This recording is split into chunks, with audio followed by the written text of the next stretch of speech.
नमस्कार, आवाज़ mutual fund show में आप सभी का स्वागत है। मैं हूं अनुज सिंघल। आज का शो काफ़ी खास है। खास इसलिए क्योंकि आज जो गेस्ट इस शो में हमें ज्वाइन कर रहे हैं वो खुद बहुत स्पेशल हैं। आज आवाज़ म्यूचुअल फंड शो में हमारे साथ जुड़ रहे हैं कोटक महिंद्रा एएमसी के सीआईओ इक्विटी हर्षा उपाध्याय। हर्षा खास इसलिए हैं क्योंकि इनकी आवाज़ पूरा बाजार सुनता है। रिस्क मैनेजमेंट और फंड इन्वेस्टमेंट हर्षा की खासियत है। हर्षा को इक्विटी रिसर्च और फंड मैनेजमेंट का 2 दशक से ज़्यादा का अनुभव है। इन्होंने अपना करियर एसआर स्टील में एज इंजीनियर के साथ शुरू किया, लेकिन अपनी पढ़ाई जारी रखी और post graduate diploma in management पूरा करने के बाद 1996 में यूटीआई म्यूचुअल फंड ज्वाइन किया, जहां इक्विटी एनालिस्ट के रूप में उन्होंने 3 साल काम किया और कई सेक्टर्स को ट्रैक किया। उसके बाद DSP, black rock, Reliance group और एसजी एशिया सिक्योरिटीज जैसी बड़ी देसी और विदेशी कंपनियों में उन्होंने काम किया। अभी वो Kotak flexi cap fund, Kotak large cap and mid cap fund, Kotak tax saver fund, Kotak manufacture in India fund और कोटक एमएनसी फंड को खुद मैनेज करते हैं और साथ ही सीआई इक्विटी तो वो हैं ही। हर्षा जी नमस्कार, स्वागत है आपका इस शो में हमारे साथ जुड़ने के लिए। और बहुत लोग ये मानते हैं कि पिछले 5 साल में म्यूचुअल फंड्स ने एक अलग ही रोल प्ले किया है इस मार्केट के लिए, जहां इतनी ज़्यादा एफआई की सेलिंग रही है, लेकिन रिटेल निवेशक लगातार म्यूचुअल फंड के साथ जुड़े रहे इस मार्केट में। और अब म्यूचुअल फंड्स का एयूएम इंडिया में 75 लाख करोड़ पार कर चुका है। एसआईपी की बुक करीब करीब 30,000 करोड़ रुपए पर महीने की हो चुकी है। ये नंबर्स कितने सस्टेनेबल हैं और क्या यहाँ से भी नंबर्स की ग्रोथ की गुंजाइश है? नमस्कार अनुज।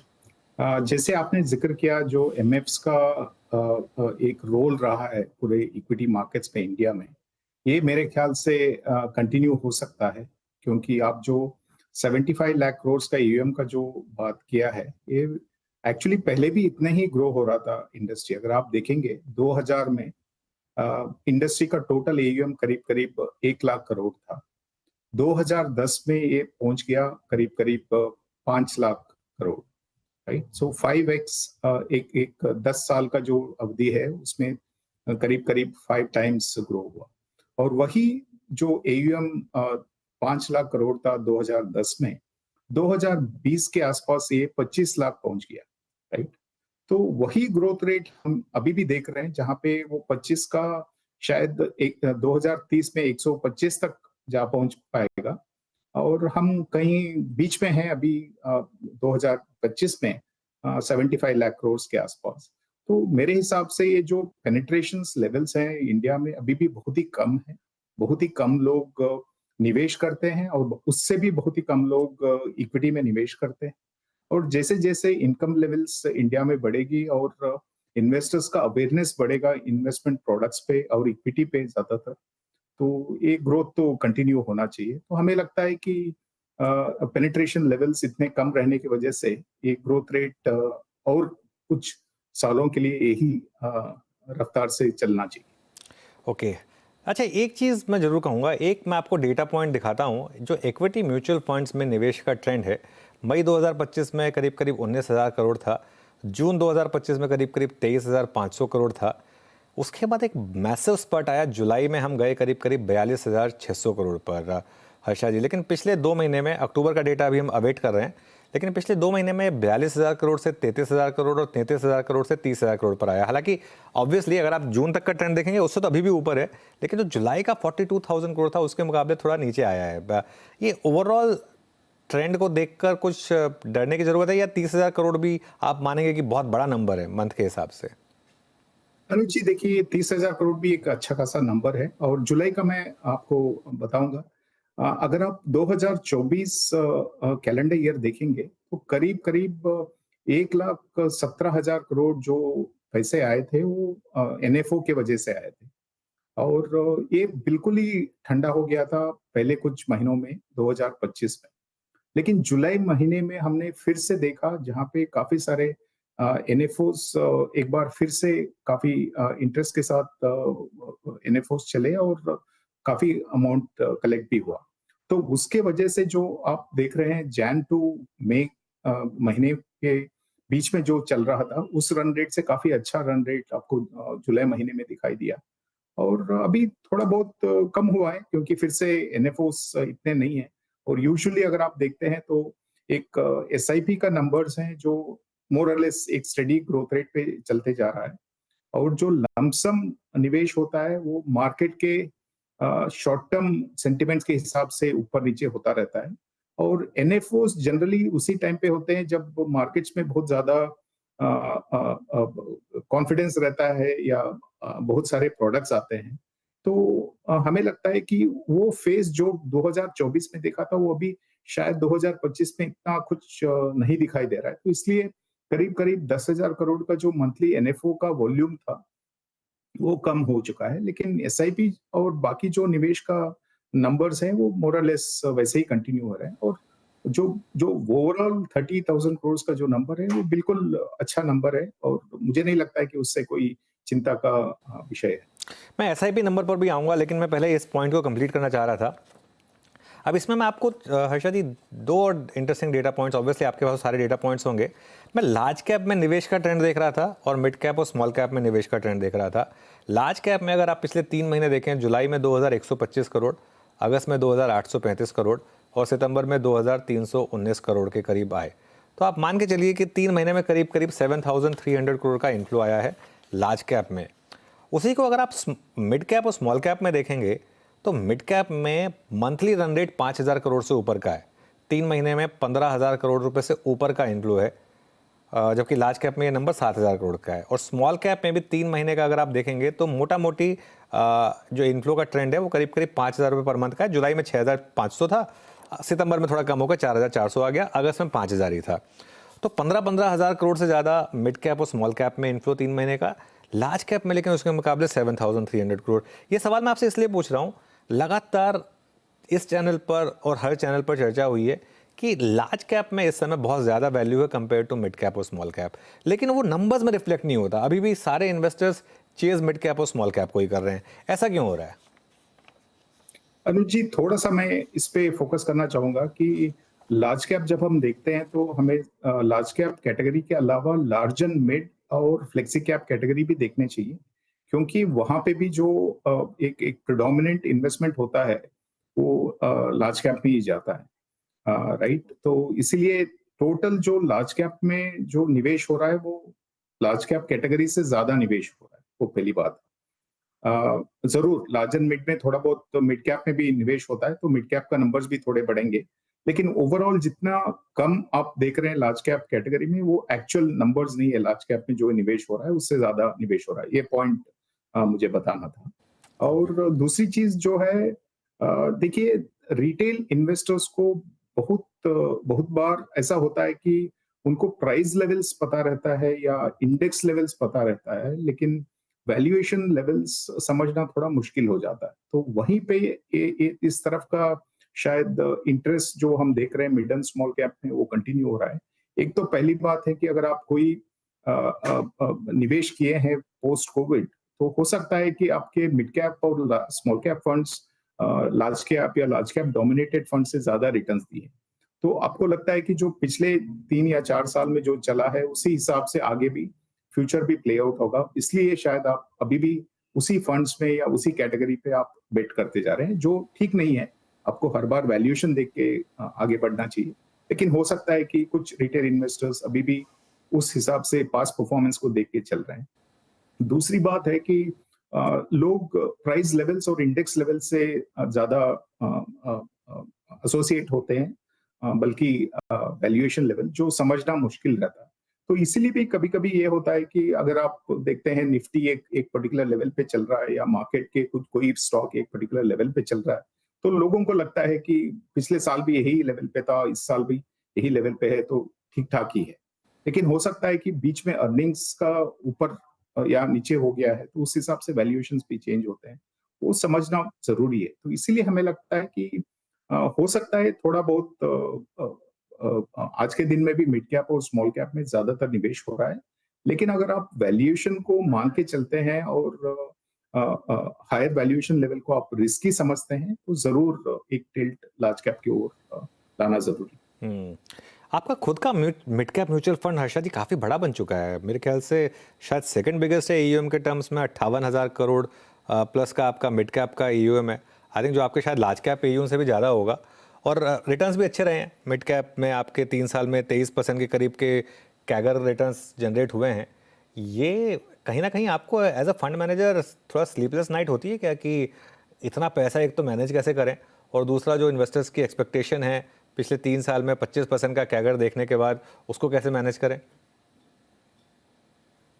देखिए, ये दोनों चीज में अगर आप कंपेयर करना है तो शायद इन्वेस्टर एक्सपेक्टेशंस मैनेज करना थोड़ा ज्यादा मुश्किल होता है, क्योंकि जैसे आपने भी कहा कि काफी सारे इन्वेस्टर्स तो पास्ट परफॉर्मेंस देखते हैं और उनको लगता है कि यही शायद रिपीट होते जाएगा, लेकिन इक्विटीज तो ऐसे लीनियर एसेट क्लास नहीं है और उतार चढ़ाव तो होगा ही।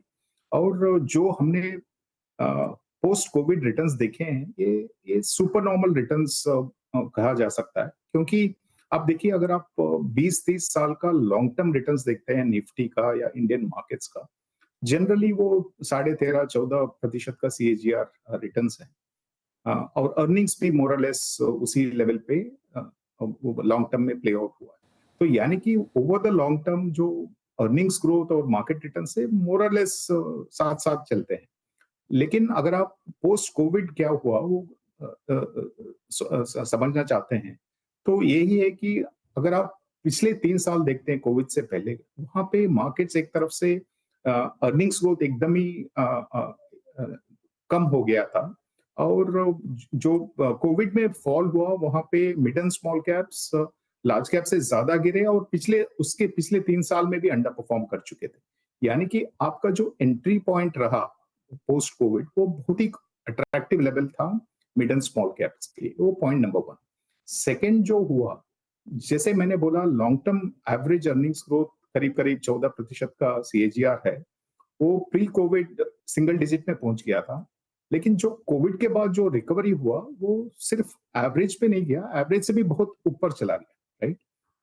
आपके लार्ज कैप अर्निंग्स ग्रोथ करीब करीब 18% का सीएजीआर पे ग्रो हुआ आगे के 3, 3.5, 4 साल तक। और मिड एंड स्मॉल कैप के जो अर्निंग्स थे वो करीब करीब 25% से भी ऊपर के अर्निंग्स सीएजीआर पे कंपाउंड होते गया। यानी कि आपके एंट्री वैल्यूएशंस बहुत ही कम थे और जो अर्निंग्स एक्सपेक्टेड था वो बहुत ही ज्यादा एक्सपेक्टेशन से बहुत ऊपर सुपीरियर रेट था। और लार्ज कैप से भी बहुत बढ़िया रिटर्न्स, बहुत बढ़िया earnings growth mid and small cap में रहा उस समय। तो ये सब लेके आपके मिड एंड स्मॉल कैप में जो रिटर्न्स आए वो बहुत सुपीरियर रिटर्न्स आए। और उसको अगर आप एक्सट्रापोलेट करते हैं और सोचते हैं कि अगले 10 साल भी वैसे ही रिटर्न्स आएंगे, वो शायद ठीक नहीं है। तो इसलिए थोड़ा बहुत आपको asset allocation with in equities करना जरूरी है। और अगर आज के वैल्यूएशन देखेंगे तो ज्यादातर कंफर्ट लार्ज कैप कैटेगरी में। ओके, बिल्कुल। अच्छा, जो SIP बुक की बात हुई अब 29,000 करोड़ मंथली, ये नंबर आपको लग रहा है ये सस्टेन करेगा हर्षा जी अभी भी, या फिर यहाँ से भी और ग्रो कर सकता है? जब ये नंबर पहली बार मुझे याद है जब 16,000 करोड़ हुआ था तो मुझे काफ़ी हैरानी हुई थी कि $2 बिलियन हो गया। अब आज की डेट में हम $3 बिलियन क्रॉस कर चुके हैं। क्या ये नंबर $5 बिलियन, $10 बिलियन भी क्रॉस कर सकता है आगे जाते हुए? देखिए, बिल्कुल हो सकता है, लेकिन एवरी मंथ जैसे ग्रो होते जा रहा है वही ग्रो होते रहेगा और उसी पेस से ग्रो होता रहेगा, ये बोलना थोड़ा मुश्किल है। लेकिन हमारा मानना ये है कि जो भी निवेशक हैं जो 3-5 साल का मार्केट साइकिल देख चुके हैं, वो शायद एसआईपी एक एक हैबिट बन चुका है और उनको ये भी समझ में आ गया कि long term wealth creation SIP के रूट से जाते हैं तो बहुत ही आसान से वोलेटिलिटी को भी मैनेज हो सकता है। तो वो शायद ही एक साइडवेज मार्केट में या एक करेक्शन में शायद वो इतना डरेंगे नहीं। लेकिन हो सकता है अगर कोई पिछले कुछ साल के रिटर्न्स को देख के आ रहे हैं और उनका होराइजन भी बहुत ही कम है, तो एक साइडवेज मार्केट में या थोड़ा बहुत करेक्शन में उनका शायद थोड़ा डिसअपॉइंटमेंट हो सकता है। तो इसीलिए लगता है कि अगर 100 लोग नए आ रहे हैं तो शायद हो सकता है उसमें से कुछ प्रतिशत लोग निराश हो सकते हैं अगर मार्केट्स के एक्सपेक्टेड रिटर्न्स उतने नहीं रहे। जरूर वहां पे थोड़ा बहुत ऊपर नीचे आपको मंथली इनफ्लोस में दिखाई दे सकता है, लेकिन अगर आप अगले 3 साल का 5 साल का ट्रेंड रेट देखेंगे तो हमें लगता है कि यहाँ से बहुत आगे हम जाएंगे in terms of monthly input number. But ये बोलना बहुत मुश्किल है कि हर महीने 200 करोड़ 500 करोड़ इंक्रीज होते ही रहेगा, वो बोलना तो बहुत मुश्किल है। लेकिन जरूर ऐसे लगता है कि अगर आप 3 साल के बाद यही विषय पे अगर डिस्कशन कर रहे होंगे तो डेफिनेटली वो 30,000 से बहुत अलग नंबर आपको दिखाई दे रहा होगा। सपोज करिए मैं आज की डेट में फ्रेश इन्वेस्टमेंट मार्केट में करना चाहता हूँ और मेरा 2 से लेके 3 साल का होराइजन है। आप मुझे एक फर्स्ट टाइम इन्वेस्टर को क्या एडवाइस करेंगे? कितना इस समय मेरा पोर्टफोलियो लार्ज कैप में होना चाहिए, कितना मिड कैप में, कितना स्मॉल कैप में, या कितना बैलेंस फंड्स में, अगर हाइब्रिड में? कोई एक इस समय आपके पास एक बॉल पार्क फॉर्मूला है क्या? अनुज, देखिए, अगर आप इक्विटी में निवेश कर रहे हैं तो जितना लंबे अवधि के लिए आप निवेश करते हैं उतना बेहतर है। और 2 या 3 साल तो लंबी अवधि नहीं बोल सकते हैं। तो मेरा मानना है कि अगर आप 5-10 साल के लिए कर रहे हैं तो बहुत ही अच्छा है। लेकिन अगर आप 2-3 साल के भी व्यू ले रहे हैं और इंटरिम वोलेटिलिटी जो होगा वो अगर आप झेल सकते हैं, तो हमें लगता है कि आज के दिन में भी एक एक तरफ से न्यूट्रल अलोकेशन इक्विटी पे होना चाहिए। जब मैं न्यूट्रल अलोकेशन बोलता हूँ, ये है कि अगर आप 100 का निवेश कर रहे हैं और इक्विटी में अगर आपके रिस्क के हिसाब से मान लीजिए 60 या 70% अगर आपको करना है, तो उतना तो आज के दिन में आप कर ही सकते हैं। मतलब वैल्यूएशंस अभी मोर और लेस लॉन्ग टर्म एवरेज पे आ चुका है लार्ज कैप सेगमेंट में, और जो मिड कैप में ऑलमोस्ट लॉन्ग टर्म एवरेज के आसपास में ही है। थोड़ा सा प्रीमियम है लेकिन लॉन्ग टर्म के आसपास ही है। सिर्फ स्मॉल कैप सेगमेंट में आपके वैल्यूएशंस जो है वो बहुत ही प्रीमियम पे चल रहे हैं हिस्टोरिकल एवरेज से। तो उस हिसाब से हमें लगता है कि जो न्यूट्रल अलोकेशन करना चाहिए उतना तो करना चाहिए, और उसके अंदर जो टिल्ट होना चाहिए वो लार्ज और मिड के बीच में होना चाहिए। स्मॉल कैप नेक्स्ट 2 या 3 साल के लिए ज्यादा निवेश करना ठीक नहीं रहेगा शायद, क्योंकि वहां पे अर्निंग्स का डिसलरेशन भी दिखाई दे रहा है और वैल्यूएशन अभी भी बहुत ही महंगे हैं। तो वहां पे वैल्यूएशन रीसेट होने का काफी चांसेस है। खैर देखिए हर्षा जी, आजकल इशू ये हो गया है कि 2 से 3 साल आपको लग रहा होगा कि थोड़ा सा मतलब कम नज़रिया है। यहाँ पर आजकल लॉन्ग टर्म की डेफिनेशन BTST हो गई है, तो उसके हिसाब से 2 से 3 साल भी काफ़ी बड़ा व्यू है। खैर मैं समझ गया आपकी बात को कि अगर आप म्यूचुअल फंड इन्वेस्टर हैं तो आपका होराइजन जो है वो रियली लॉन्ग टर्म होना चाहिए, 5 से 10 साल का। हर्षा जी, इस समय मार्केट पर क्या व्यू बन रहा है आपका? इतना सब कुछ मार्केट ने झेला सहा, उसके बाद भी मार्केट गिरा नहीं, पिछले कुछ महीनों में अच्छी रैली हुई, लेकिन ऑफ लेट थोड़ा आकर मार्केट फिर नर्वस हुआ है। इस समय आपके हिसाब से मार्केट कैसा पोजीशनड है? देखिए, अभी अब अगर आप मार्केट को देखते हैं तो वाइल कंसोलिडेशन पिछले 1 साल में काफी कुछ हो चुका है, लेकिन अंडरटोन थोड़ा बहुत बुलिश नजर आ रहा है। इसके वजह भी एक दो हैं, क्योंकि अगर आप पिछले 12 महीने के अर्निंग्स ट्रेजेक्टरी देखेंगे तो जो 20-25% का जो ग्रोथ था मिड एंड स्मॉल कैप में और 18% का जो ग्रोथ था लार्ज कैप में, वो घट के सिंगल डिजिट अर्निंग्स ग्रोथ पे आ चुका था। तो वो एक डिसलरेशन का जो एक्सपेक्टेशन से नीचे हो गया था, तो उसके लिए भी मार्केट में वोलेटिलिटी आया। और इंडिया वर्सेस इमर्जिंग मार्केट्स का जो प्रीमियम था वो भी करीब करीब 70 से 80% प्रीमियम पे चला गया था। यूजुअली अगर आप 5 साल का एवरेज प्रीमियम देखते हैं तो वो करीब 40 से 45% होता है। तो आज के दिन में बाकी मार्केट्स अच्छे किए हैं, पिछले 12 महीने में हम थोड़ा साइडवेज रहे, तो इसलिए वो वैल्यूएशंस भी एडजस्ट हो चुके हैं। तो यानी कि अगर फॉरेन के जो निवेशक हैं, अगर उनको इंडिया का रिलेटिव वैल्यूएशंस देखना है तो उनको इतना ओवर वैल्यूएशन आज के दिन में नजर नहीं आता। और ओवरऑल $25 बिलियन का सेलिंग भी हमने देखा फॉरेनर से, लेकिन उतने ही अच्छे इन्फ्लोज डोमेस्टिक से इन्वेस्टर से आया है, और मार्केट भी एक तरफ से संभल चुका है। तो अभी हमें लगता है कि ये कंसोलिडेशन फेज के बाद 2-3 पॉजिटिव ट्रिगर्स हैं। एक तो सेकेंड हाफ में हम ऐसे भी एक ग्रेजुअल इंप्रूवमेंट एक्सपेक्ट कर रहे थे अर्निंग्स ग्रोथ में, और जीएसटी रिफॉर्म्स के बाद तो लगता है कि वो जरूर आना चाहिए, और 2027 में भी वो फाइनेंशियल ईयर 2027 में भी वो कंटिन्यू होना चाहिए। तो यानी कि जो 12 महीने का जो कंसोलिडेशन फेज था अर्निंग्स का, वहां से हम उबर कर शायद थोड़ा ग्रेजुअल इंप्रूवमेंट की ओर बढ़ रहे हैं, वो पहली बात है। और सेकंड, इतना सारा नेगेटिव्स देखने के बाद भी अगर मार्केट इस कंसोलिडेशन फेज में रहा है और ठीक ठाक किया है। तो हमें लगता है कि अगर आप कुछ पॉजिटिव डेवलपमेंट्स देखते हैं यूएस इंडिया ट्रेड रिलेशनशिप पे, तो अर्निंग्स रिकवरी से पहले ही शायद एक बार सेंटिमेंट्स और पॉजिटिव भी हो सकता है। आज के दिन में पता नहीं है वो कब होने वाला है, लेकिन अगर वो हो जाता है तो वो भी एक सेंटिमेंट के हिसाब से ट्रिगर हो सकता है। तो ओवरऑल हमें लगता है कि इस मार्केट लेवल में बहुत ज्यादा नेगेटिव रहना ठीक नहीं है। आई थिंक यहाँ से ग्रेजुअल इंप्रूवमेंट ही आपको देखने को मिलेगा, लेकिन जरूर आपको एक्सपेक्टेशंस मॉडरेट करने चाहिए, क्योंकि जो 20-25% का जो मार्केट ग्रोथ था पोस्ट कोविड, वो शायद ही आपको अभी नजर आएगा। और उसमें भी अगर आप देखेंगे तो लार्ज एंड मिड, जैसे हमने पहले भी डिस्कस किए, वहां पे ज्यादातर वैल्यूएशन कंफर्ट है, और वहां पे शायद अर्निंग्स रिकवरी भी थोड़ा बहुत जल्दी होगा, तो वहीं पे ज्यादा निवेश करना बेहतर रहेगा। अगर थोड़ा बहुत पोटेंशियल किकर के लिए आप स्मॉल कैप में इन्वेस्ट कर रहे हैं तो ठीक है, या कोई फ्लेक्सी कैप फंड में, या दूसरे कोई डाइवर्सिफाइड फंड में थोड़ा बहुत स्मॉल कैप के स्टॉक्स भी होते हैं, और उस हिसाब से आप निवेश कर रहे हैं तो ठीक है। लेकिन अगर आप सिर्फ स्मॉल कैप में निवेश करना चाहते हैं तो शायद इस वैल्यूएशन लेवल्स इतने अच्छे नहीं है। Alright Harsha ji, thank you so much. अच्छा लगा आज आपसे बात करके, और थोड़ा सा एक डिटेल कॉन्वर्सेशन की हमने, जो रेगुलरली हम इतनी बात नहीं कर पाते हैं। आज थोड़ा ज़्यादा समय दे पाए इस शो में। थैंक यू सो मच आज हमारे साथ जुड़ने के लिए। Thank you Anuj, thank you. चलिए, सीएनबीसी आवाज़ म्यूचुअल फंड शो में आज इतना ही। आप जुड़े रहिए सीएनबीसी आवाज़ के साथ।